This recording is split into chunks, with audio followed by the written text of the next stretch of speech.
In this video, we're going to take a closer look at the athletic stance and its critical role in the return of serve. Watching this year's Wimbledon final between Roddick and Federer, I couldn't help but notice the lopsided difference in the aces between these two players.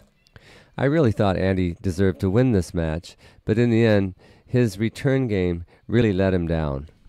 One thing that stood out in my mind watching the match was Andy's non-athletic ready position. The expression we use is that he plays too tall.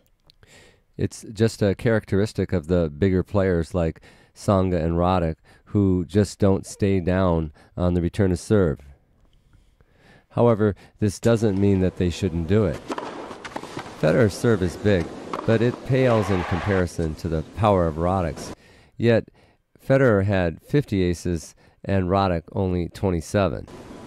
Looking over the film, it really appears that Andy could correct this problem easily by just widening his stance a little bit more, bending his knees, and getting a little more of a hop step right before the serve.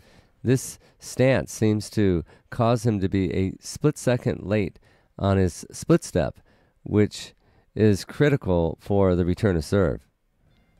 If you look closely, Andy appears to be finishing his split step while the ball is passing over the net.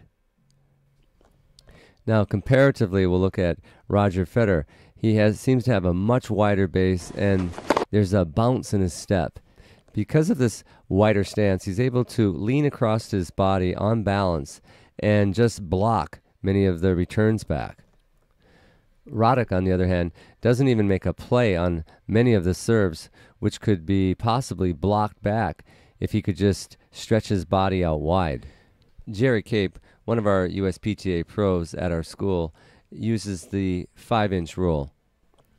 The 5-inch rule is simple. Whatever stance they are in, have them add an extra 5 inches on either side to widen the stance. Here in the split screen, we can see the differences in their stances. Roddick needs to employ tactics used by a player back in the late 80s, early 90s named Goran Ivanisevic. Goran's serve was tough to break on grass, so he employed tactics of running around his backhand and taking big cuts on the ball on the return of serve. Once he got the early break, it was all over. In conclusion, it is not always the best idea to copy the pros, and in this case, I would not suggest copying this cavalier, too tall position on the return of serve, but instead copy Federer's service return stance, or just watch any professional player that's under 6 feet tall.